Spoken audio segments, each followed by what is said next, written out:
President Trump has signed an executive order escalating his fight against fentanyl by designating it a weapon of mass destruction. In a speech at the Oval Office on Monday, Trump argued that the U.S. is engaged in a full-blown war against the drug and needs to take drastic steps to stop it from killing so many Americans. There's no doubt that America's adversaries are trafficking fentanyl into the United States, in part because they want to kill Americans. If this were a war, that would be one of the worst wars. I believe they killed, over the last 5 or 6 years, per year, 200 to 300,000 people. You hear about 100,000, which is a lot of people, but the number's much higher than that. That's been proven. And they've destroyed a lot of families, because when they lose a child, or even if their child is heavily addicted, you lose that family. The family will never be the same.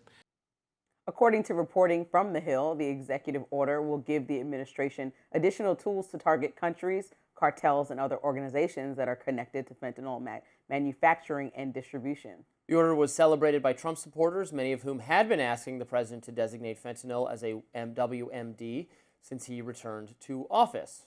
Republican activist Brillian Hollyhand says, "Bravo, long overdue, wiping out young Americans daily, an active war against our youth of countries attacking from within." And Trump advisor Monica Crowley writes, "Huge, this will save millions of American lives. God bless President Donald Trump." However, those on the left were much more skeptical. Pod Save America host Tommy Veeder writes, quote, "Trump says he's classifying fentanyl as a, quote, weapon of mass destruction. That creates a convenient pretext to go to war with a country that manufactures it, which include China and Mexico, not Venezuela, but what it does mean for pharmaceutical companies and hospitals." And the progressive news network Midas Touch says, quote, "The parallels to the invasion of Iraq get closer by the day."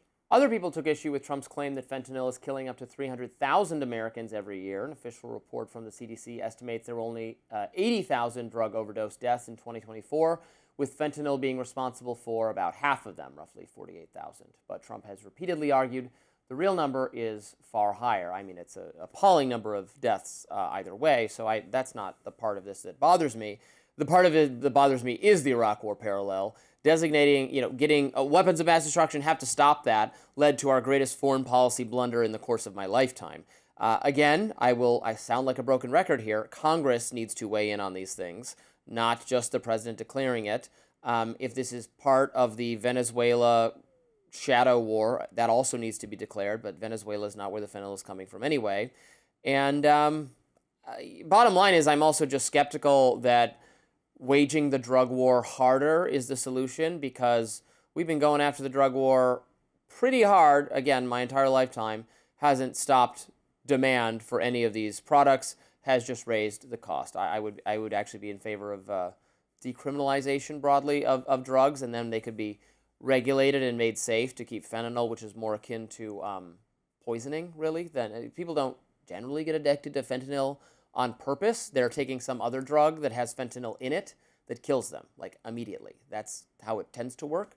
So we should treat it like a consumer product that has arsenic in it. That would be an issue for regulatory authorities, not to have war against the product. So that would be my different approach. And now I commend the president for looking at reclassifying marijuana. This was kind of related to this executive order, want to reclassify it, move toward a broader decriminalization of it. That is something that enjoys a lot of bipartisan support, and I'm glad he's doing that. So it's not all bad news on the drug front, but I fail to see what classifying fentanyl this way is going, or how that is going to immediately stop all those deaths. Monica Crowley said this is going to save millions of lives.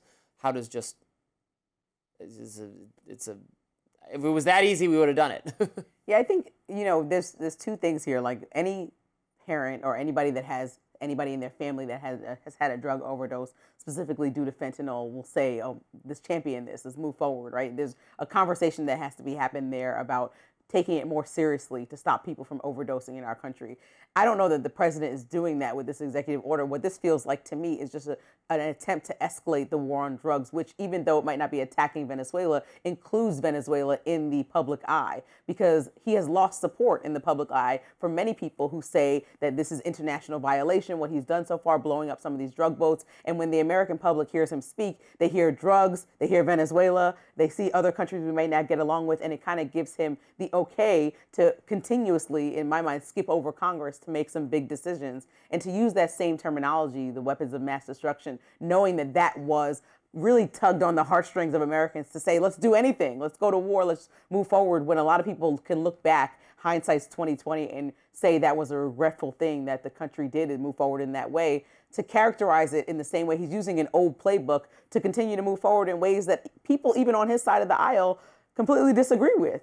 And so I think when we're looking at how this has escalated recently outside of what the average American is wanting, when you're looking at polls or what people on both sides of the aisle are saying, to now say that you're classifying fentanyl as a weapon of mass destruction on the heels of saying that you might step into territory in Venezuela because of drugs, it's conflating everything and making people think that there's an immediate action that needs to be taken in this war on drugs to stop. And when you think about the American public, whether it's 48,000, 80,000, or 300,000 that is affected by drug overdosing, pushing forward to say, yes, let's move forward. Well, now we have a lot of people who are not clear about what the next steps will be. It might support any next steps to save their family member or friend that's affected by drug overdosing.